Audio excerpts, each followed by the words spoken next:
Halo sahabat bola.com, kembali lagi bersama gua Hendry Wibowo di acara Bola Break, tempat di mana kita membicarakan topik hangat tentang sepak bola internasional. Tentu gua nggak sendirian, gua bersama dengan rekan gua nih yang sekarang rambutnya udah nggak ini lagi ya, udah nggak kebule-bulean lagi, udah botak nih sekarang nih. Udah balik lokal lagi. Abis disetrap apa gimana nih kayaknya? Habis dipotong sama Babinsa. Nama lu siapa? Oh iya bener. Iya, biar tambah sayang Ya, kan nih, sahabat bola.com sama lu nih. Jadi tenang ya, rambut berubah tapi nama gue masih sama. Gregah Nuriksani. Iya. Jadi kita pada kesempatan kali ini akan membahas lagi-lagi sebenarnya tentang MU nih. Cuman kali ini dengan topik adalah MU ini bisa dibilang kayak kumpulan para pemain bad boys nih. Ih bener, bad boys ya. Padahal nih musim belum tidak berbuah manis kan awal-awal musim ini buat MU, malah ditambah lagi sama yang lagi hot. Apa sih sebenarnya? Apa yang terjadi sih, Bro Mek? Kita mulai dari Jadon Sancho lah. Ya. Kan? Nah, Sancho ini kasusnya muncul setelah pertandingan MU kalah sama Arsenal ya.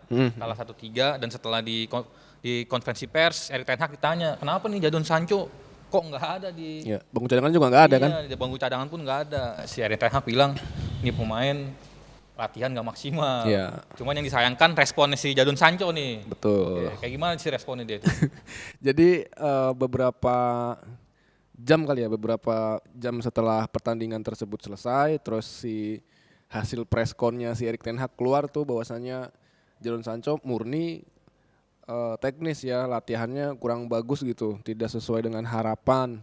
Nah si Jadon Sancho nih apa ya sebutannya Putih? Dia ini klarifikasi. Klarifikasi kan, baper kali ya. Jadi dia ngomong gitu bersuara di sosmednya dia bilang apa yang kalian dengar itu tidak benar lah, intinya kayak gitu. Bahwasanya saya latihan dengan baik dan apa? Dia merasa kalau dia tuh jadi kambing hitam. Black goat. Berarti ini pelajaran dari kasus Jadon Sancho lagi-lagi hati-hati dalam bermedia sosial. Betul banget itu, berhati-hati. Jangan boleh sembarangan ngomong ya orang ya. Dan ini ya kalau menurut gue nih Jadon Sancho nih apa ya? Menurut dia sudah berlatih dengan baik. Tapi mungkin itu standarnya dia. Tapi standar Erik ten Hag ini ingin pemain yang sebenarnya ini ekspektasinya sangat tinggi lah di MU kan sejak didatangkan dari Borussia Dortmund. Tapi ternyata sejak pertama kali datang ke MU sampai sekarang pun nggak perform. Bahkan di awal musim ini belum pernah jadi starter kan dia kan. Apalagi kan dia dibeli mahal tuh dari Dortmund ya. Dortmund. Jadinya ekspektasinya bener yang lo bilang. Iya. Ekspektasinya Erik ten Hag ke Jadon Sancho tuh tinggi sekali kan. Bahkan setelah itu beberapa media Inggris itu juga bahkan bukan medianya tapi jurnalisnya itu kayak ada ngebocorin di isu di belakang di ruang ganti. Jadi katanya banyak pemain MU tuh nggak suka sama Jadon Sancho, bukan secara personal ya, tapi kayak gini, kayak jadi rekan-rekan setimnya si Sancho itu sebenarnya berharap banyak pada Sancho kan. Cuman kelatihannya gitu kelemar-kelemar, mungkin nggak maksimal. Kelemar ya.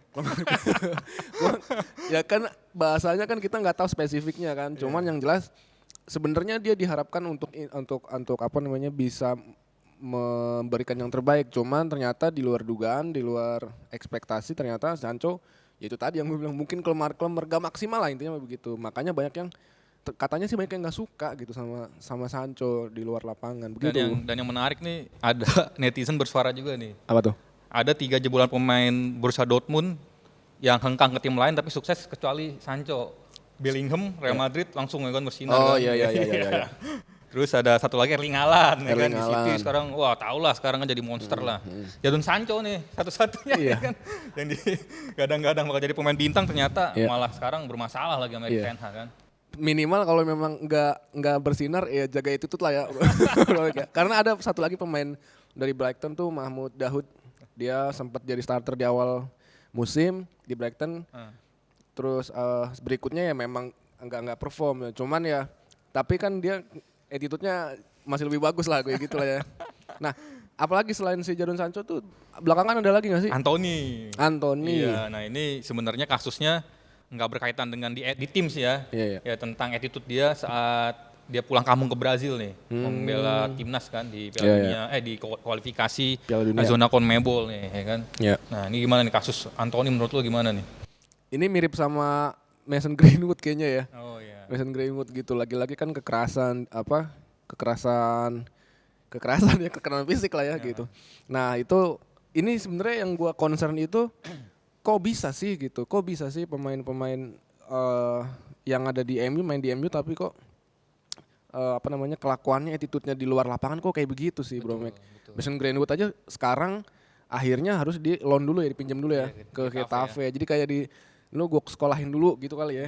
Nih lu tunjukin lu bisa, karena yang gue dengar isunya sebenarnya Erik ten Hag itu nggak mau ngelepas Si Mason Greenwood. Mason Greenwood gitu. Makanya dia cuman ada desakan dari beberapa kelompok supporter MU yang terutama yang dari kubu dalam tanda kutip feminis ya. Nggak bisa ngelihat Mason Greenwood main di tim MU begitu. Nah yang soal Anthony ini memang masih berjalan. Nah gue mau cerita sedikit ya. Yang panjang-panjang. Enggak, sedikit banget ini, sedikit banget. Ada bedanya era MU yang era sekarang dengan eranya Pak Fergie, Sir Alex gitu. Padahal kan yang kita tahu setelah dia pensiun kan sedikit demi sedikit mulai terkuak kan. Pak Fergie itu orangnya galak. Betul. Cuman ada satu yang Rio Ferdinand bilang katanya yang membedakan adalah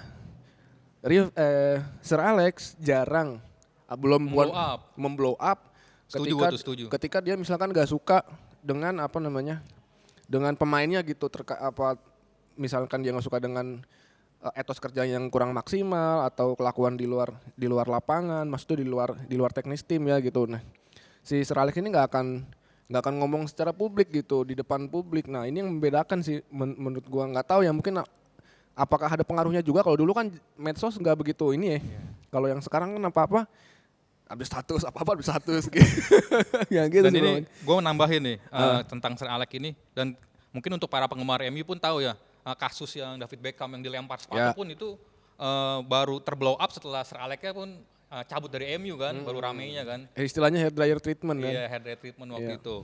Dan ini juga gue ingin menyampaikan bahwa memang tampaknya nih Erik ten Hag pun ini ya seperti belum memiliki skill lah ya untuk menangani tim sebesar MU ini kan. Man manajemennya berarti. Betul, dan gue setuju tadi meskipun jadi desak wartawan ya saat itu ya, apa salahnya dia bilang, itu murni keputusan gue ya kan. Gak usah bilang lah nih si pemain ini ternyata memang punya masalah saat latihan ya kan. Dan karena sebelumnya jika kita melihat ke belakang pun awal Cristiano Ronaldo cabut dari MU gara-gara Erik ten Hag juga kan. Nah, waktu pas akhirnya si David lagi siapa, Cristiano Ronaldo-nya malah curcolnya sama Piers Morgan, fans Arsenal. Iya. Dan Piers Morgan pun udah memprediksi nih, nih kayaknya nasib si Jadon Sancho pun bakal kayak si Ronaldo nih kan. Udah dapat tempat kan. Ini kayaknya Erik ten Hag nih kalau udah gak suka sama orang ya udah nih kayaknya kan. Iya bisa jadi, karena memang gue jadi ngelihatnya beda kali ya generasi sekarang sama generasi eranya dulu, eranya tahun-tahunnya si Sir Alex di situ. Aku nggak tahu, makanya apakah ini nyambung apa nggak sih, maksudnya ada pengaruhnya apa enggak sih era medsos sekarang? Karena kan ada banyak yang pemain dikit-dikit. Benar. Dikit-dikit. Contohnya tadi lah si Jadon Sancho kan. Dikit-dikit Jadon Sancho kayak begitu. Iya betul. Si itu juga Mudryk juga kan. Iya. Bolak-balik dia ngeladenin netizennya gitu-gitulah. Menurut gua itu sih yang membedakan dengan mentalnya ya pemain sekarang sama pemain dulu gitu. Iya. Dan jadi menurut lo Jadon Sancho dan Anthony ini bakal bernasib sama gak nih kayak si Mason Greenwood atau Ronaldo lah nih bakal cabut dari MU nih? Kalau siapa? Sancho mungkin agak susah ya. Ibaratnya dia kayak ngelawan gitu, resist gitu. Kalau si Anthony ini bekas anak buahnya di Ajax nih. Iya, Anthony kan gimana ya? Bukan inilah, maksudnya itu di luar profesional kan, di luar di luar lapangan gitu kan. Makanya jadinya gue rasa yang masih bisa selamat sebenarnya Anthony sih. Kalau Sancho gue nggak tahu deh. Karena dengar MU lagi ngincer winger juga. Buat pengganti Buat penggantinya. Yang terbaru tuh ada Anwar El Ghazi, mantan bekas Aston Villa ya. Aston Villa, gratis juga. Oke, sahabatbola.com, kita stop dulu obrolan kita. Kita akan kembali di segmen kedua.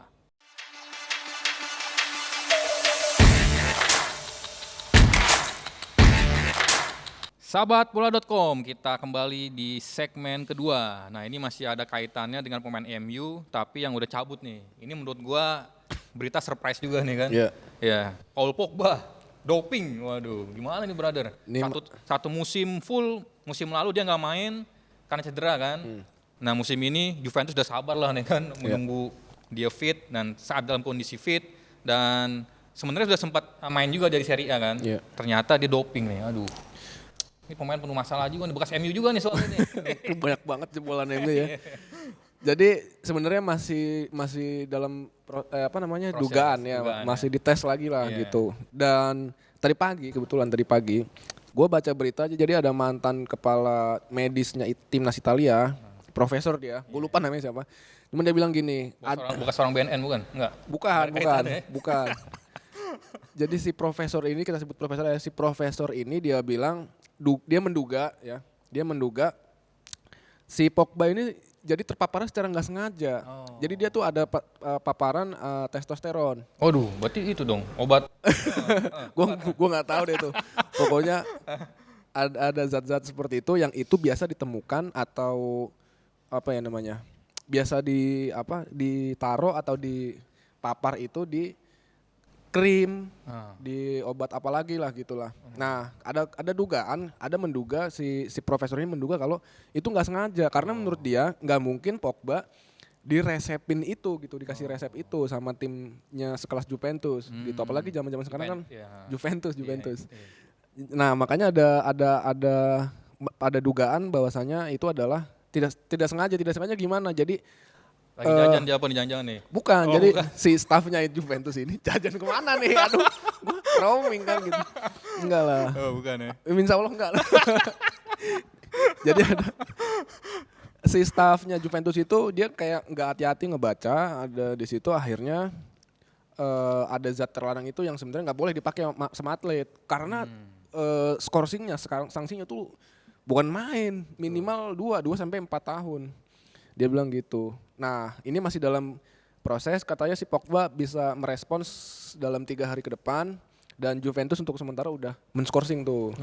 Sementara begitu. Nah, kasusnya si Pogba ini ternyata di era-era dulu ini sering ditemukan tahun 2000-an, 2001 bahkan Pep Guardiola yang masih dulu main di Brescia. Oh iya. Itu kena tuh sama zatnya tuh. Sama di Serie A lagi ya. Sama-sama di Serie A. Kalau nggak salah nandrolon apa gitulah. Nah itu yang sering ditemukan dan sebenarnya itu juga kesalahannya bukan kesalahan individu tapi kesalahan ada pihak lainnya gitu yang dia nggak tahu ini zat terlarang begitu sih Bro Mike. Ini sebenarnya kasusnya sama, gue nyamain kayak di MotoGP nih, ada pembalap Andrea Iannone namanya. Nah dia nih kena doping dan saat itu pun dia nggak sengaja kalau dia ada makanan. Dia waktu itu cerita dia lagi makan sesuatu lah di saat balapan di Malaysia dan ternyata makanan yang dia makan ini ternyata ada kandungan dopingnya.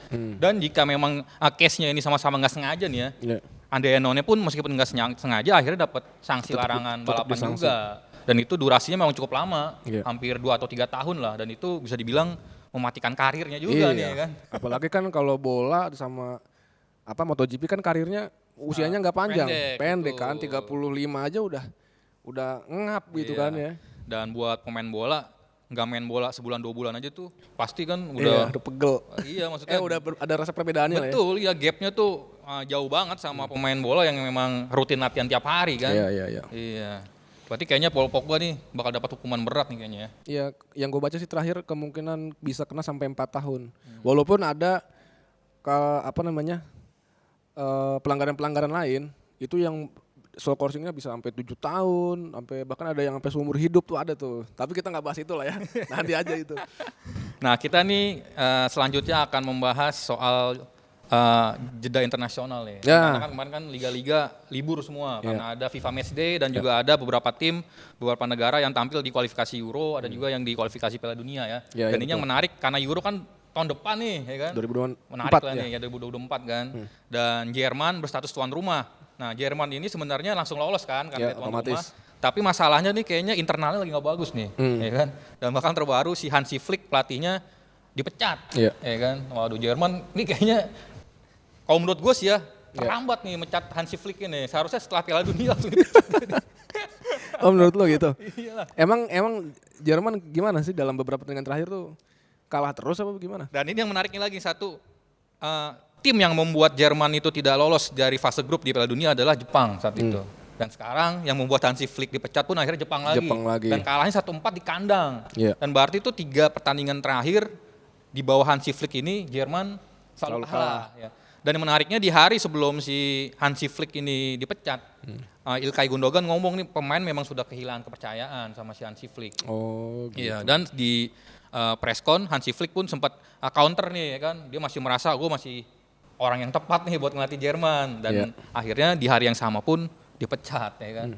Dan yang menariknya ini adalah banyak pelatih top yang justru menolak ya di pelatih Jerman ya. Iya, mungkin tekanannya kali ya. Betul. Tapi menurut lo layak nggak sih, pantas nggak sih apa seorang Hansi Flick tuh dipecat sama PSSI-nya si Jerman ini nih? Padahal kan dia juga mempersiapkan ini kan, mempersiapkan untuk Euro 2024 tahun depan kan? Ya memang yang tadi seperti gue bilang ini seharusnya memang Hansi Flick ini dipecat sejak Piala Dunia sih.